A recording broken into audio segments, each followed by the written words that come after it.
Let's bring in John Manley now. He, of course, is a former Liberal Deputy Prime Minister and now Chairman of Jefferies Securities, Senior Advisor at Bennett Jones, also a former Finance Minister. I could go on. John, it's great to have you join us. Thanks, Andrew. What do you think? What is Carney's strategy right now? Well, I think we've seen a little bit of indication that he's trying to lower some expectations for what we may get out of this. He's indicated that unlikely to have a resumption of a totally tariff-free Canada-U.S. relationship, which we've more or less enjoyed since 1989. So there's going to be shifts, but I think the strategy is to work at trying to get to the best possible agreement. I think that he might be inclined to not worry too much about the August 1st deadline. We've seen those deadlines come and go before, and I think he's going to have to measure the progress against what expectations are realistic. We know that he backed down on the digital services tax. That was a real sore point with both the Democrats and Republicans in Washington. I know Sergio Marchi, a former Liberal cabinet minister, was critical, saying that we should have hung on to that as a bargaining counter. What do you think? Did Carney give up too much by dropping that tax? Well, remember that law is still on the books. So while he said that we wouldn't impose it, I think that was very much in the context of this trade negotiation going on. I mean, it was not a good idea, I don't think, for the finance minister to go out while we're in active trade negotiations and articulate something that he didn't need to do, which was to reinforce that the tax came into effect on July 1st. I think it would have been much more useful to just quietly say, by the way, we're in negotiations as an indication of our goodwill in this. We will not impose the tax during the negotiations. I think that's still open to them. It's not off the books. Parliament wasn't sitting when that announcement was made. The law has been enacted by Parliament. I think it's still useful as a bargaining chip, but and we knew that was coming. Mm-hmm. I think I may have talked to you about that months ago. Yeah. There's dairy, there's defense spending, there's border security. All of these things have been on their list, and quite frankly, would have been on their list even if Kamala Harris had won the presidency. Yeah. Yeah, that's right. I mean, the Biden administration was opposed to the digital tax as well. Do you think there will be some kind of concession on letting more U.S. dairy into the country?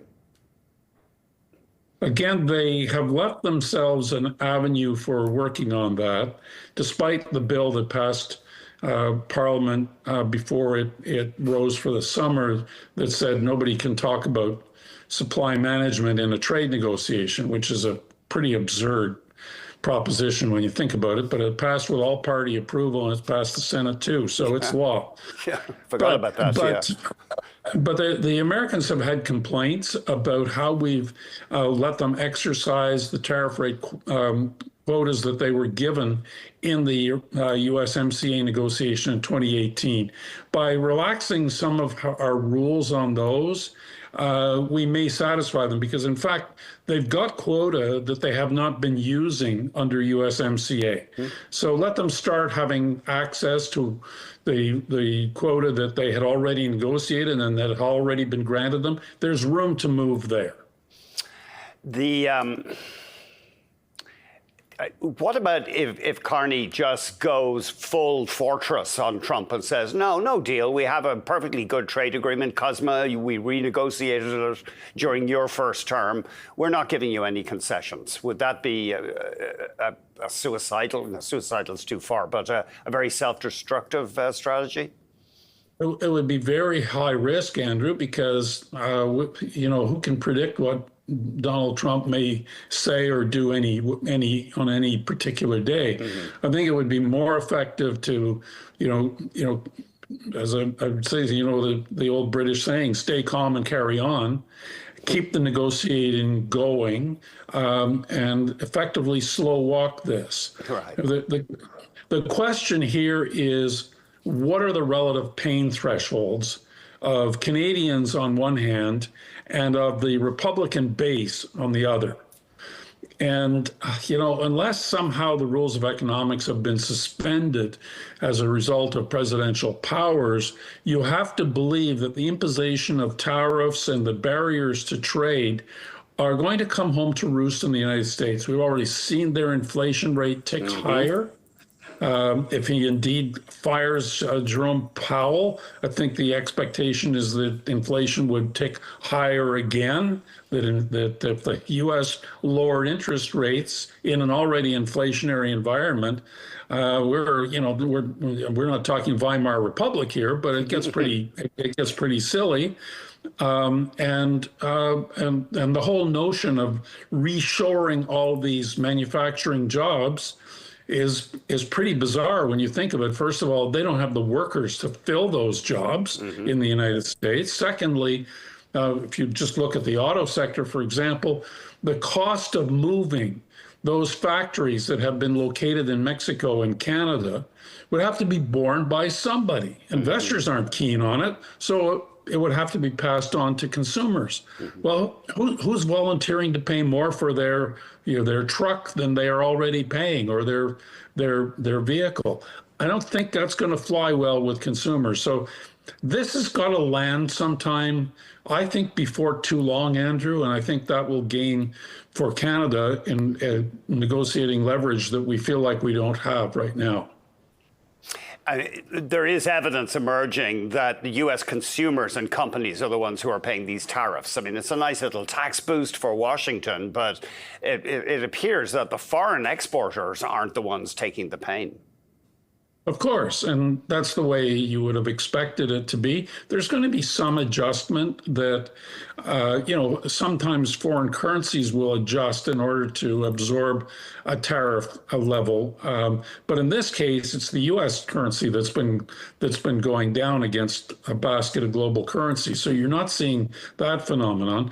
And you can understand, I mean, this is like a reversion to the late 19th century, early 20th century, and then of course the 20s and 30s with Smoot-Hawley. The notion that the governments can get their revenue from tariffs rather than income taxes, that's truthfully how we used to generate revenue for government prior to income tax being implemented. But it's very detrimental to building an economy, and it's going to impact the U.S. economy in a serious way. The question about pain thresholds, though, is important. It's also going to impact us, and I think we're still in the midst of this. We're elbows up mentality in Canada. It's great to see, and it's great to see how inspired Canadians have been to be, to shop at home and to buy Canadian products and to vacation at home. How long can that be sustained? Is an important question, because it's hard to keep that kind of spirit going for very long. Where do you see all this ending? One thing I'm particularly interested in is the auto industry. I mean, is the end game here we basically lose our auto industry to either America or Mexico? I don't think so. I think that we've got, it's odd, we're roughly in the position that the Auto Pact in 1965 would have expected. We're about 8% of the North American population, and we've been making about 8% of the motor vehicles that come off assembly lines. And by make, I mean they're the ones that roll off and get onto trucks to go to markets. So that's, in fact, what the Auto Pact in 65 was intended to do. It gave the companies the ability to scale for a market without having to build a special model to go into Canada, for example, and it enables them to build cars in Canada that go into the U.S. so they could scale and they could move model manufacturing back and forth. We took ample advantage of that. When I was industry minister, we were actually making more cars in Canada than we were purchasing. That's come back down into line.